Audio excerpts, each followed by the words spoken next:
খাম্বা তারেক মনে হয় ক্ষমতা পেয়ে সারাদিন ঢাল থাকে, এক একদিন এক এক কথা বলে। আজকে দেখলাম সে বলতেছে 1979 নির্বাচনে নাকি জিয়াউর রহমানের হাতে মাওলানা আব্দুল হামিদ খান বাসানি দানে শীষ দিয়ে বলেছেন, নাও তোমাকে দানে শীষ দিলাম। যখন 1979 সালে নির্বাচনের সময় আসলো, সেই সময় মৌলানা ভাসানী শহীদ রাষ্ট্রপতি জিয়াউর রহমানকে বললেন, তোমার হাতে আমি ধানের শীষ তুলে দিলাম।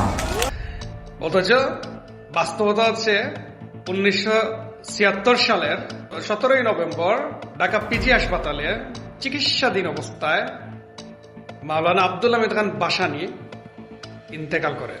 সাধারণ মানুষের এই নেতা 1976 সালের 17 নভেম্বর তৎকালীন ঢাকা পিজি হাসপাতালে চিকিৎসাধীন অবস্থায় 96 বছর বয়সে মারা যান।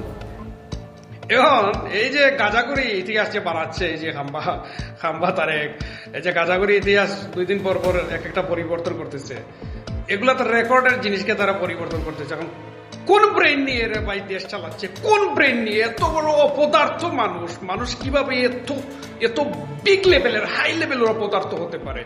তা মনে হয় খাম্বাকে না দেখলে এবং তার অনুসারীদের না দেখলে আপনি বুঝবেন না রে ভাই। এই হচ্ছে অবস্থা। এভাবে ইতিহাসকে বিকৃত করার চেষ্টা করতেছে। একজন মানুষ মারা গেছে অনেক আগে, 76 সালে মারা গেছে, সে কিভাবে 79 সালে জিয়াউর রহমানের হাতে দানের শীষ দিয়ে বলে, নাও তোমাকে আমি দানের শীষ দিলাম, তোমার হাতে আমি তুলে দিলাম। হ্যাঁ, লাভলা